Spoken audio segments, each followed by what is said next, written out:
A most chilling report circulating in the Kremlin today, prepared by the Russian Academy of Medical and Technical Science for Prime Minister Putin, states that a mysterious die-off in the United States has claimed over 2 million lives since 2008 and is more than likely linked to a crossover plant disease linked to genetically modified grains and foods. According to these reports, this mysterious, and as yet unidentified, lung disease responsible for this mass die-off began during the spring of 2008 in the U.S. agricultural state of Iowa, where very ironically at least 36 people attending a lung association event at the governor's mansion were stricken. Important to note about Iowa is that it is one of the largest corn-producing regions in the world, harvesting over 2 billion bushels of this valuable grain farmed on nearly 32 million acres of its farmland, over 99% of which are genetically modified varieties made by the U.S. agricultural giant Monsanto and identified by their trade names of Monday 863, insecticide-producing Monday 810, and Roundup herbicide-absorbing NK 603. Not reported to the American people about these genetically modified corn varieties made by Monsanto was the study released by the International Journal of Biological Sciences warning that they were linked to organ damage. Monsanto quickly responded to the study, stating that the research was based on faulty analytical methods and reasoning and do not call into question the safety findings for these products. Russian scientists in these reports, however, call Monsanto's claim of their genetically modified Monday 863 corn as being safe for human or animal consumption totally without validation, a finding supported by the French Biomolecular Engineering Commission, the Commission du Génie Biomoléculaire CGB, who stated in their report, with the present data it cannot be concluded that GM corn Monday 863 is a safe product. Further supporting the findings of Russian scientists was Greenpeace International, who in their report titled Monday 863 A Chronicle of Systematic Deception warned that the campaign to unearth and evaluate data about this most dangerous of genetically modified grains demonstrates, beyond all doubt, that Mon 863 is unfit for consumption.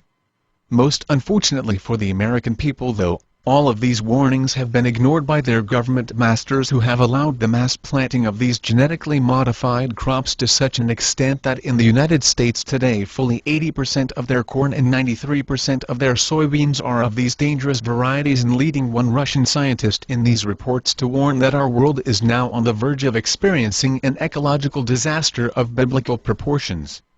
And according to these reports, this ecological disaster is well underway in the United States and supported by American death statistics showing that of the nearly 2.5 million deaths reported by them each year, the number of sudden deaths has increased to 40%, equaling out to over 2 million mysterious and unexplained deaths from early 2008 to March 2010. Now, of these mysterious and unexplained American deaths, these reports continue. Nearly all of them are lung-related and being erroneously documented as being caused by influenza and pneumonia-type diseases so as not to panic these peoples, but have, instead, been caused by as an yet unidentified plant virus that has successfully jumped the species barrier to human beings. Supporting Russian scientists in these conclusions is new research being conducted by the Didier Raoult of the University of the Mediterranean in Marseille, France, where for the first time in human history a plant virus has been found to cause problems in people.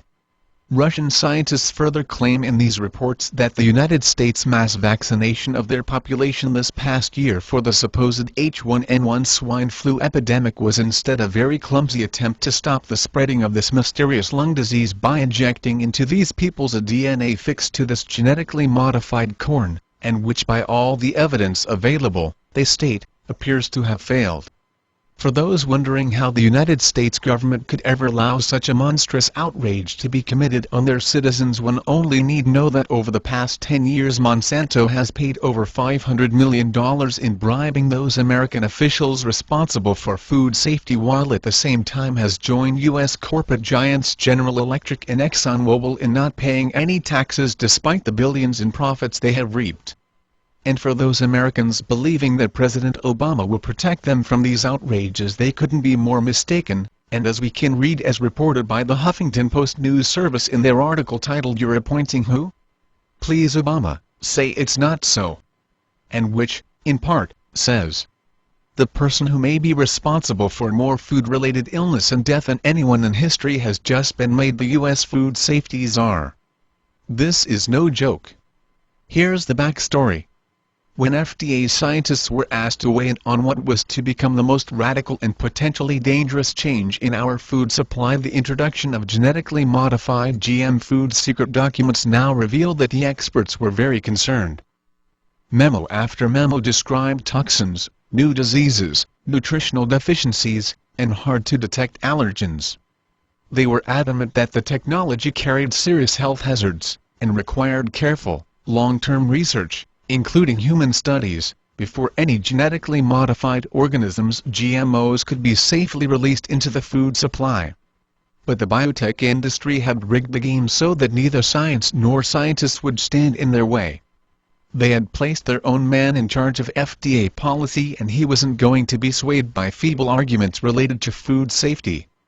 No, he was going to do what corporations had done for decades to get past these types of pesky concerns. He was going to lie. Even worse for these American people are those believing they will be able to change their government in the upcoming national elections to be held in the United States this coming November, but which new reports are showing that Obama is also preparing for, with a special military unit called the Consequence Management Response Force said ready to deploy during these elections at his command from his White House fortress. The Washington Post writes has now become more like Soviet-era Moscow than the House of the People it used to be should these Americans begin to rise up against the growing corporate-run police state surrounding them. New reports from America are also warning that Obama's growing police state government is further moving against its own citizens by ordering their internet giants to turn over all emails written by every citizen in their country, an insidious move Yahoo, for one, has vowed to fight. To the final outcome of all of these events it is not in our knowing, other than to note that in the same week that one of Obama's federal courts has outlawed all Americans from celebrating their National Prayer Day, and Obama has vowed to rid the United States of all of its nuclear weapons, President Putin, on the other hand, stated that Russia's internal and external security depends upon two things: its traditional religions and its nuclear forces, and leaving no doubt whatsoever that our world has, indeed, turned upside down as the U.S. descends into tyranny and